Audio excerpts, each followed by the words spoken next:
Hey guys, how's it going? Aaron over here, and I'm talking to you today about Final Fantasy XIV, A Realm Reborn. I feel like with the release of Endwalker, I feel like there's a lot of people here who are in Endwalker, doing their stuff, hanging out, enjoying the moon, Laha bread, the moon, I don't fucking know. Oh, you're also out there enjoying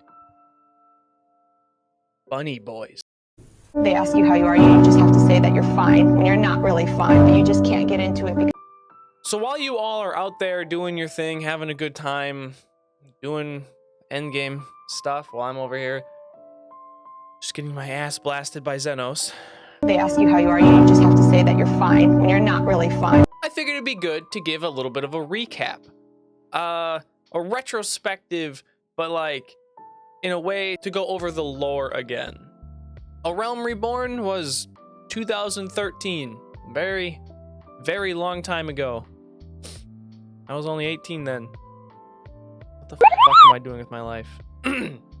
Anyway, if you guys are anything like me, you are focused on what you're doing, and everything right now is so exciting. It's super fun.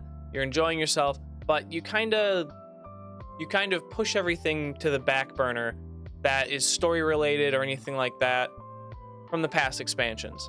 That's where I come in. That's where Aranova comes in. That's me. I'm Aranova.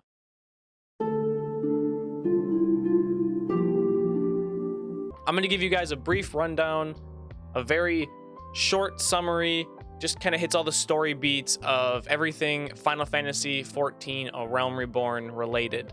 From the moment you start the game to the ending of A Realm Reborn. I understand it's an old game, but I don't want to spoil it because I'm sure that there are some people here who haven't played it and they're just going to watch because I do that to some things. So, yeah, without further ado, and this is going to be the Final Fantasy XIV recap for old and new players, or people who just need a quick refresher as they get into Endwalker and just want to be kept up on the story. If you guys like lore videos or the ramblings of an old man like me, then I think you're going to really like it here, and I suggest you go down here, hit the subscribe button, like the video. And this is my second request, to subscribe and like the video. Also, if streaming is more of your thing, or something you enjoy, I stream right here on YouTube 2 to 3 days a week. The schedule for that is in the description below. I advise you check that out. We have a lot of good times, lots of good laughs. If you check out my recent video, it's me crying to a certain scene. Spoilers for Stormblood, but yeah, you can see a lot of that. I cry and I get really hyped up and I yell. All right, and with that, enjoy the rest of the video. The game opens with a vision of the player's character wielding a weapon of light to strike down a masked man in black robes. The vision is a dream the player has while on a carriage ride to their chosen starting city, Gridania, Ul'dah, or Limsa Lominsa. Players returning from the original release appear in a forest in a pillar of light, Louisoix's final spell to save their lives from the devastation at Carteneau. Through undertaking various odd jobs, the player character integrates themselves or herself with the local Adventurers Guild and earns comparisons with the fabled Warriors of Light, brave adventurers who participated in the Battle of Carteneau, whose identities have been mysteriously erased from the memories of all who knew them. A pattern emerges amid these quests involving a series of attacks by masked men, as well as a member of the Scions of the Seventh Dawn who claims to know the origin of the player's visions. The adventurer meets the leader of the secret society, Minfilia, who reveals that the visions are a manifestation of the Echo and mark the player as a chosen representative of Hydaelyn, the Mother Crystal. As a newly inducted member of the Scions, the player follows Thancred to Thanalan to investigate abductions and crystal theft along its trade routes. The culprits are members of the this tribe, who capture the adventurers to be sacrificed to their primal god Ifrit. The attempt fails as the Echo protects the player from Ifrit's brainwashing. The adventurer counters by defeating Ifrit and is hailed as a hero, with emissaries from all 3 grand companies jockeying for the privilege of recruiting said hero. While attending rallies at each of the 3 cities to honor the memory of those fallen at Cartno, the player meets Louisoix's twin grandchildren, Elfino and Alice, whose disagreement over the purpose of such nationalist displays result in the latter parting ways with her brother. The adventurer's next mission is to forge relations with the Sylphs of the Black Shroud, a peaceful beast tribe whose radical sect once summoned Ramu to defend the forest from Garlean incursion. While searching for the Sylph Elder, the player encounters Lahabrea, or Lahabred, or Lahabeard. You'll get to that later. An immortal Ashian bent on destroying the Mother Crystal. The Scions, Thancred in particular, resolve to investigate this new foe. The Kobold tribe in Lonisa, this place, angered at the Lomnesians' encroachment upon their ancestral territories, gather crystals to summon their primal, Titan. In response, the player is dispatched to interview former members of the Company of Heroes, a band of mercenaries who previously defeated Titan and Leviathan in the 6th Astral Era, for advice on how to combat the primal. After a series of lessons disguised as menial tasks, the company's leader reveals how to access Titan's domain by reversing the current through the Beastman's own teleportation crystals. Though the adventurer banishes Titan to the Aether, the victory is short-lived. While away, Garlean forces had broken into the Scions' headquarters at the Waking Sands with the aid of the Ashians, abducting Minfilia and slaughtering the rest. While performing funerary rites for fallen comrades, the headstrong Elfino returns with news of a new primal, Garuda, being summoned by the Ixal tribe. He hatches a plan to confront Garuda in her own domain, but requires the aid of the amnesic airship engineer Sid Garland, currently toiling as a cemetery hand. With Elfino and Sid, the player travels to snowy Korthus in search of Sid's lost airship, the Enterprise. By uncovering a heretic plot, the once untrusting Ishgardians agree to allow the adventurers to raid the Stone Vigil, a fortress overrun by dragons where the Enterprise was last seen.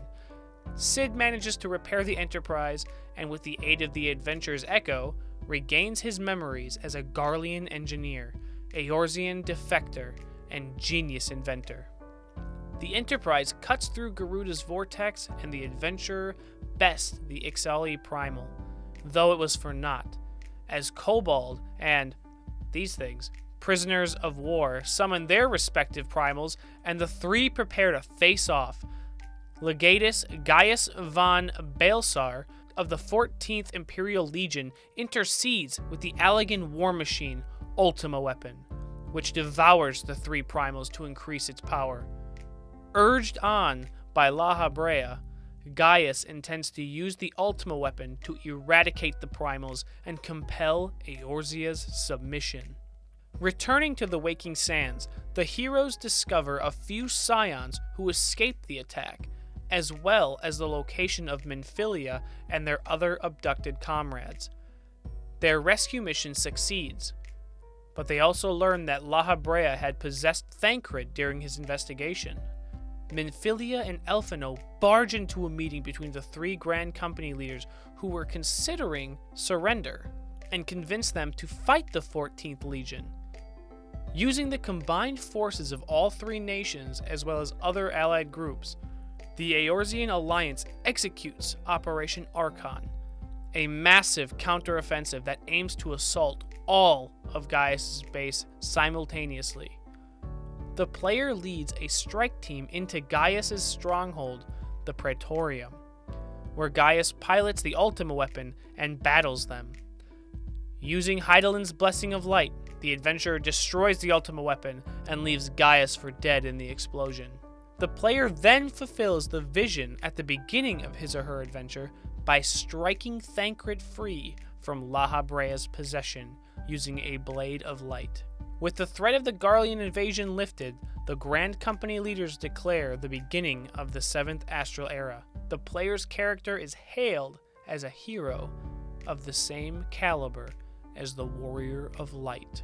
Facing increasing scrutiny and pressure to align with one of the 3 allied city-states, the Scions relocate their headquarters to Revenant's Toll, a hub for adventurers in the neutral territory of Mordana. No sooner are they settled when word arrives that a renegade Moogle faction has summoned their primal, Good King Moggle Mog XII, enabled by the Ashians. After besting the giant Moogle, the Warrior of Light encounters the Ashian emissary, Elidibus, this name right here, who tests the player's might before disappearing.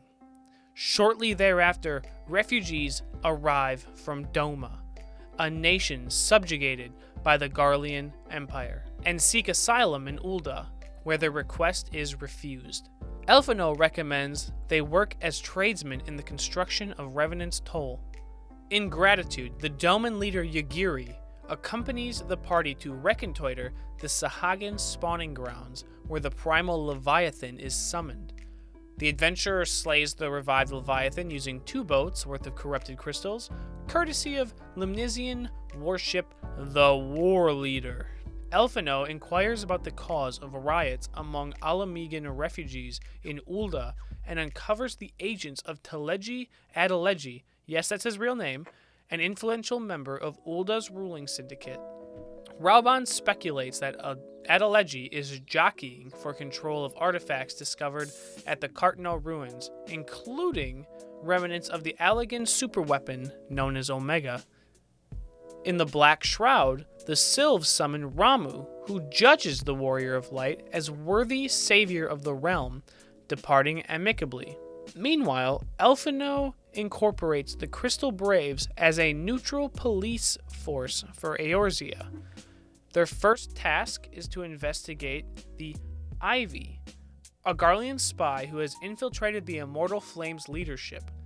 On another front, Sir Baemeric of the Temple Knights of Ishgard reaches out to the Scions and Braves in an unprecedented move to ask for their aid in monitoring the Keeper of the Lake, the wreckage of a Garlean airship intertwined with the corpse of Midgard Somer, the Dragon King who repelled the Garlean advance 15 years previous. In exchange, the Temple Knights agreed to safeguard supply shipments to Revenant's Toll, which had been harried by the followers of Lady Iceheart, an Ishgardian turncoat. Varys Zas Galvis is crowned Garlean Emperor and begins consolidating power, lending new urgency to the search for Ivy. The Braves discover that Ivy is Rauban's trusted advisor, Aline Rowley, who is captured at the gates of the Garlean castrum. A new scion, Moonbreeda, F's in the chat for Moonbreeda, arrive from Sharlayan and provide critical advice for locating Iceheart. Using her body as a vessel, Iceheart summons Shiva into herself and challenges the Warrior of Light. Though the adventurers' band defeats Shiva, Iceheart escapes. Bidding the meddler to consult with Midgard Somer, based on the player's encounters with Lahabrea and Shiva, Moonbreeda hypothesizes that a blade of pure aether can permanently destroy an Ashian while its essence is trapped within white auracite.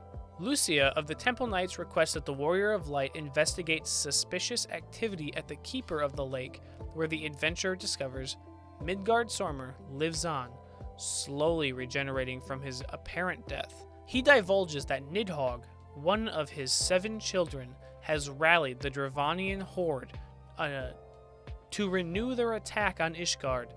Sensing the hero's connection to Hydaelyn, Midgard Somer invokes an ancient pact with the Mother Crystal and seals away her blessing as a test of the player's worth. The Ashian Nebraelis, this name, takes advantage of the opportunity to infiltrate the Scion's headquarters in pursuit of Louisoix's staff. Moonbreeda sacrifices herself to create the Blade of Aether necessary to completely destroy the Ashian. Like I said, F's in chat for Ash.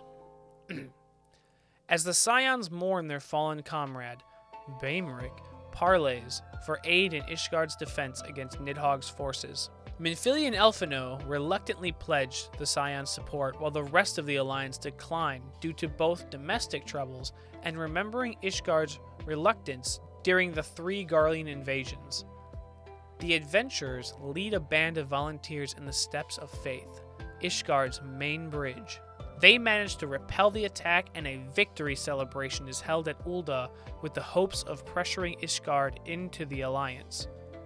At the banquet, Sultana Nanamo privately discloses to the Warrior of Light that she plans to dissolve the monarchy to erode the power of the Syndicate, the source of much of Ul'dah's corruption. However, Nanamo succumbs to poisoned wine and collapses. Adeleji immediately accuses the adventurer of being responsible and has them arrested. When he denounces Rauban for his negligence, the enraged Rauban kills him. Lolorito, another scheming syndicate member, takes this as proof of Rauban's guilt and has him arrested. The Crystal Braves are revealed to be in the pay of Lolorito and pursue the Scions, most of whom stay behind to cover their escape. Only a humbled Elfino and the Warrior of Light manage to escape with the help of Rauban's son, Pippin Turipin. Yes, these names are real. Cid takes them to Korthis, where the Ishgardians grant them asylum from their syndicate pursuers. And that takes us right into Heaven's Ward. Hey guys, welcome to the end of the video. I hope that this video was helpful to you in remembering some of the things that came from A Realm Reborn. I know for me, I don't remember a lot of crazy things, or I don't remember a lot of things that happen as they happened before. I know it doesn't really make sense, but I have like shiny brain. Anything that's new and interesting now is what's on my brain, and it's hard for me to think back to what it was before. Having the opportunity to go back and relearn some of the stuff that happened in A Realm Reborn was really nice for me. I hope it was a great refresher for you guys, and I hope you enjoyed the content. Please subscribe to me and like the video. And for the second request, subscribe and like the video, please. You have no idea how much that stuff really helps. It lets me know what people want to see, what people like, where the interest lies, and it just gets me one step closer to being able to do this full time. And with the last shill out of the way, thank you very much. I'm going to go play some more Final Fantasy XIV. If you're interested in that kind of content, I stream 2 to 3 days a week, 7 p.m. to 11 p.m. Central Time, Friday and Sunday, and sometimes on Tuesday. If you want to keep updated with that, hit the notification bell, never miss a stream or a video when I post it. And with that being said, I'm out of here.